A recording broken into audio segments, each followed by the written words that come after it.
Esta es la vida, obra y desgracia de Shaddam IV Corrino, el emperador del universo conocido. Mata ese advenedizo por mí. El Atreides es joven y lleno de recursos, sí, pero también está cansado por el largo esfuerzo y no resistirá una lucha contigo. Desafíale ahora. Tú sabes cómo hacerlo. Mátalo. Shaddam IV Corrino. Nacido en el año 10.134 después de la cofradía en Caitaín y muerto en el año 10.202 después de la cofradía en Saluso Secundus, fue el hijo de Elrod IX Corrino y Farsil Corrino. Él fue el padre de Ilúvatar Corrino, posterior esposa de Paul al momento de este ascender al trono del León Dorado. Fue el 81º emperador de la casa Corrino y el último de su dinastía en serlo. Aspecto. Era un hombre delgado y elegante, de cabello rojo y rostro delgado, además de ojos fríos.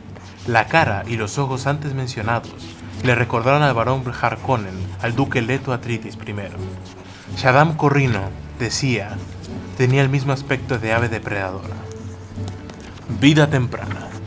Disfrutó de un lugar de preeminencia en la corte de Elrod y sus lujos, los más grandes disponibles en el imperio, junto con el entrenamiento y las pruebas más rigurosas que también se puedan imaginar. Shaddam se hizo amigo de su primo eunuco, el conde Casimir Fenrich, de mente ágil. Este mantuvo vivo al heredero de las intrigas y la violencia. Además le aconsejó y también le enseñó habilidades de cómo manipular a los que estaban en el poder. Cuando Fenrich se convirtió finalmente en conde, Shaddam fue trasladado al campo de pruebas de los Corrino en compañía de otros 3 aspirantes al trono.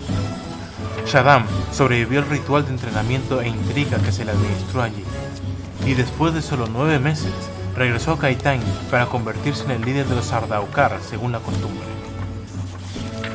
El hegemón de los Sardaukar y otros oficiales se dispusieron a observarlo, registrando que Shaddam era un líder brillante y que los Sardaukar aprobaban servir a sus órdenes. Debido a esto, los años siguientes, Shaddam viajó lejos de la corte, pero mantuvo contacto con su familia y el conde Fenrich, con informes oficiales y comunicados no oficiales. En el año 10.154 después de la cofradía, Anuril Corrino, una Bene Gesserit encubierta, fue enviada a la casa Corrino como concubina del joven Shaddam, y una relación puramente platónica creció entre ellos. Shaddam estaba interesado en su música y poesía, y Anruil estaba intrigado por su colección de gemas y su conocimiento sobre la arquitectura histórica y el vestuario. Debido a las conjuras de su padre y de la corte, en Gamont, decidió tomar a Anruil Corrino como esposa para protegerla de la obsesión de él y otros miembros de la corte. Ese mismo año, Shaddam regresó a Caitaín con una licencia, y el conde Fenrich le informó de un complot de asesinato en su contra, y que Elrod tal vez estuviera involucrado. Por consejo de Fenrich, leyó el informe ante la totalidad de la corte, haciendo imposible que se pusiera en marcha una segunda intriga contra él, obviamente sin que su origen se volviera inmediatamente obvio. También hizo pública la existencia del cazador-buscador y notificó sutilmente a Elrod IX que su hijo era consciente de su propia participación en el plan. Como chivo expiatorio, un miembro sin importancia de la casa real fue ejecutado y Shaddam regresó con sus tropas. Poco tiempo después, su padre fue asesinado mediante el Chaumurgi. Ascenso como emperador y su gobierno. Shaddam descubrió enojado las limitaciones impuestas al cargo de emperador por el Landsraad y la Koa, y prefirió tratar de ganar mayor control sobre estos mediante métodos subversivos. También descubrió que, durante el reinado de su padre, su propia casa y la Bene Gesserit habían pactado una serie de matrimonios con la consecución del Kwisatz Haderach, y Shaddam, obligado por esto, tuvo que aceptar el matrimonio arreglado con Anruil Corrino en una segunda ceremonia de 3 meses después de su coronación. Los términos del matrimonio eran que solo los hijos nacidos por Anuril podían ser considerados como sucesores en lugar de aquellos engendrados por las concubinas imperiales. Eligió perderse en las complejidades de las intrigas de su corte y los placeres de su harén, quizás inspirado por su situación matrimonial y las muchas restricciones que su cargo tenía. En los primeros 16 años de mandato, el número de Burseks, oficiales Ardaukar de rango alto, y la población del harén real se duplicó. En el pasado, sus predecesores insistieron en informes detallados sobre cada acción de las tropas imperiales, así como la de los soldados de cada una de las grandes casas. Sin embargo, Shaddam prefirió ocuparse de las intrigas del Landsraad, dejando gran parte del funcionamiento real de su imperio a sus asesores y a los oficiales Ardaukar de mayor rango. Gracias a esto, el imperio funcionó sin problemas después de la revuelta de Arrakis. Pasados 20 años de su matrimonio, su melancolía fue más pronunciada. A Nurril solo le permitió tener hijas para arrebatarle el control y tuvo 5. Irulan, la mayor, Khalis, la segunda, Bensisia, la tercera, Josifa y Ruiji, sin hijos varones. El futuro esposo de su heredera sería el próximo emperador de la casa Corrino. Anurril murió en el 10.176 después de la cofradía, y Shaddam dedicó cada vez más tiempo y energía a la intriga, en gran parte de ella eludiendo los dictados de la Gran Convención.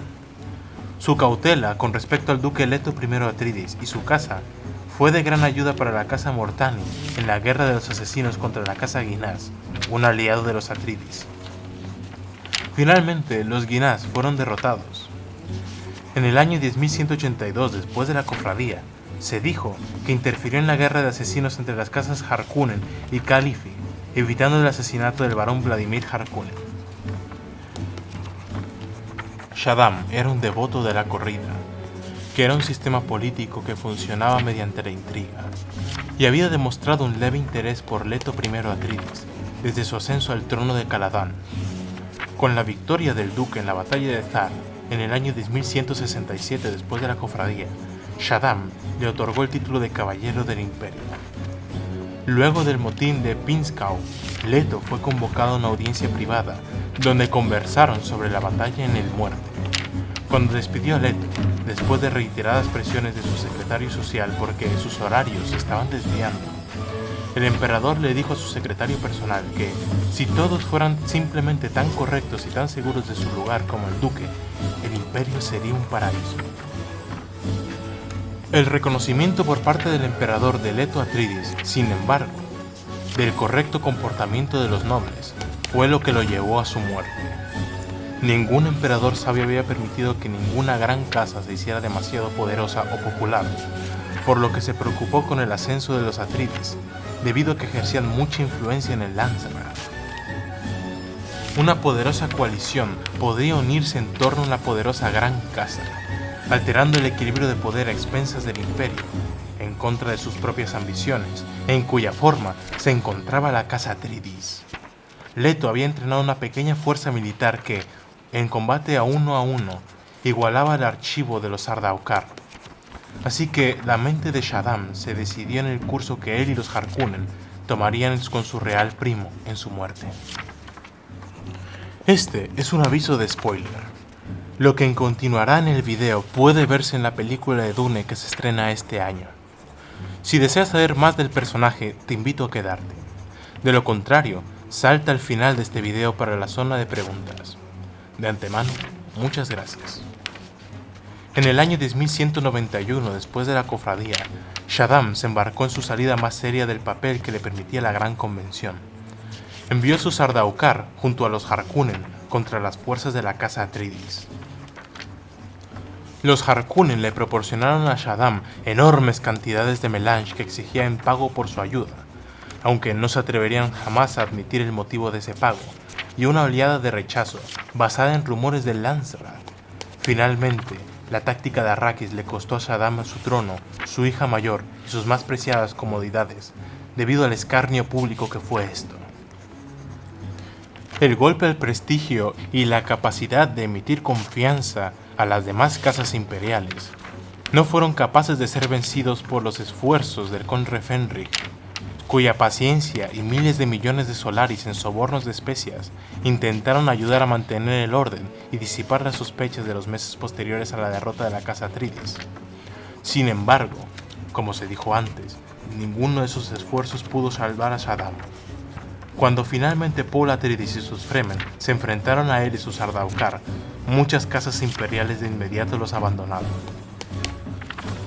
Y así fue como terminaban los 10.000 años de historia de la Casa Corrino como dinastía gobernante del Imperio Humano. Exiliados, prisioneros y abandonados en Salusos Secundus, el lugar de donde provenía la dinastía y sus Sardaukar. Así acababa el reinado de Shaddam, el último de los Corrino, humillado, vencido y abandonado. Exilio.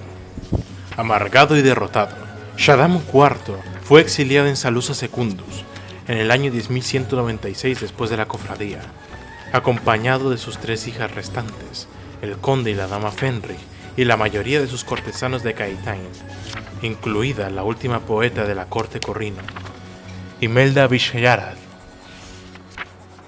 A pesar de las directivas de Paul, la cofradía espacial exigió precios astronómicos por transportarlos allí, y Shaddam incurrió en continuas deudas con la Bene Tleilax e Ix, en intentos encubiertos de restablecer su dinastía. La dama Fenrir ayudó a su marido en infructuosos intentos de planear el regreso de Shaddam IV al trono, y su valiosa hija de 3 años fue el pago a la Bene Tleilax. En los últimos años de su vida, Shaddam mostró tal aversión por el nombre de Paul Atreides que incluso sus cartas de la princesa Irulan eran examinadas a su llegada a la corte por el conde Fenrir, y toda referencia al nuevo emperador era borrada cuidadosamente. Su salud había empeorado constantemente desde su llegada allí, y su muerte se dice que por el odio se produjo en el 10.202 después de la cofradía. Legado. Hark al-Harba escribió la obra de la vida de Shaddam IV, en la que Feyd Rautha era el personaje principal. Tiene lugar la famosa escena de la abdicación. La obra también ofrece revelaciones históricas y psicológicas válidas sobre la vida y la personalidad de Feyd Rautha. La obra se representó en Arrakeen la mañana de la rebelión para incitar al pueblo al odio y al fervor revolucionario. Cierre. A lo largo de este video, hemos conocido elementos de gran valor a la hora de entrever la composición del imperio para el tiempo de la primera novela. Hemos conocido muchos términos como el Khanli, el Chaumurki, los Sardaukar u otros elementos únicos del universo. ¿Te interesaría conocerlos más a detalle? ¿Te gustaría que el templo narrara la primera novela de Dune? Déjenmelo saber en los comentarios. Recuerda suscribirte si te gustaría ver más videos así. No olvides encender tu campana para recibir nuestros últimos contenidos. Comparte con tus amigos y dale a me gusta, ya que eso nos ayudaría a seguir creciendo en esta sagrada misión. El templo de Hermópolis y yo, Diehut y el escriba, te desean una feliz semana.